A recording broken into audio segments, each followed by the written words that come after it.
ሰላም ለእናንተ ይሁን። እንደምን ቆያችሁኝ ክቡራን ተመልካቾቼ። ቀደም በሰራሁላችሁ ቪዲዮ ላይ የቅድስት ኪዳነ ምሕረት ተአምርን አስመልክቻችሁ ነበር። እንግዲህ በኮሪደር ልማት ይሄ ትልቅ ዋርካ ይቆረጥ በሚል ብዙ ሊቆርጡ ሞክረው አቅቷቸው ተስፋ በቆረጡበት ሳለ ጊዜ ሳይወስድ ሰዓት ሳይወስድ የቅድስት ኪዳነ ምሕረት ተአምር ተገልጦበት እንዲህ በምስሉ ላይ በምትመለከቱ መልኩ የቅድስት ኪዳነ ምሕረትን ተአምር ተገልጦበት ጉድ እየተባለ ነበረ።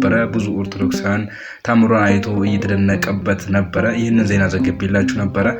አሁን ግን ሳይውል ሳያድር ዛሬ ማለት ነው ዛሬ በ23 ጠዋት አካባቢ ሌላ ተአምር እዚሁ ቦታ ላይ ተፈጽሟል። በጣም ድንቅ የሆነ ለኦርቶዶክሳውያን የምር በጣም እንጃ እንዴት አድርጌ ስሜቱን እንደምገልጽላችሁ። ይሄ የእናታችን የቅድስት ኪዳነ ምሕረት ምስሏ ከተገለጠ በኋላ እንግዲህ እንደምትመለከቱት መስቀል ይዘው ወጥተው አባቶች ቦታውን ከባረኩት በኋላ ይህ ሁሉ ሕዝብ የጥምቀት በዓል ነው የሚመስለው። እንግዲህ ይህ ሁሉ ሕዝብ ወጥቶ ይህንን ተአምር እየተመለከተ ቦታውን ካህናት ባርከውት ሳለ ሌላ ነገር ተፈጸመ። ምንድነው ብትሉ እዚህ ቦታ ላይ ጸበል ፈለቀ።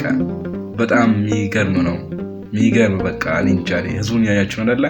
ያው አባቶች ወጥተው ቦታውን መስቀል ይዘው ወጥተው ቦታውን ባረኩት። ከዚህ በኋላ መስቀል ነው ጸበል ነው የፈለቀው። እንግዲህ የሁሉ ህዝብ ወጥቶ እዛ እየተረጨ እየተጠመቀ ነው የሚገኘው። እንግዲህ ያው እዚህ ጋር እንደምትመለከቱት ያው የፈለቀው ጸበል ያው እዛ እየወደቁ የተንከባለሉ እየተጠመቁ ይገኛሉ፣ እየተፈወሱ ይገኛሉ።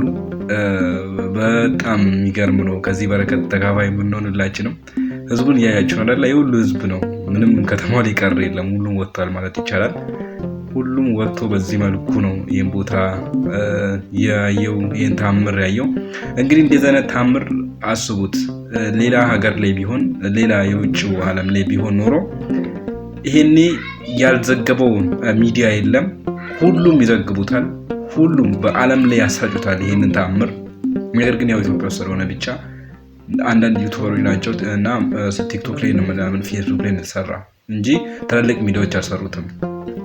በዓለም ላይም አልተሰራጨም። እናንተ ግን ምንድነው ማድረግ የምትችሉት?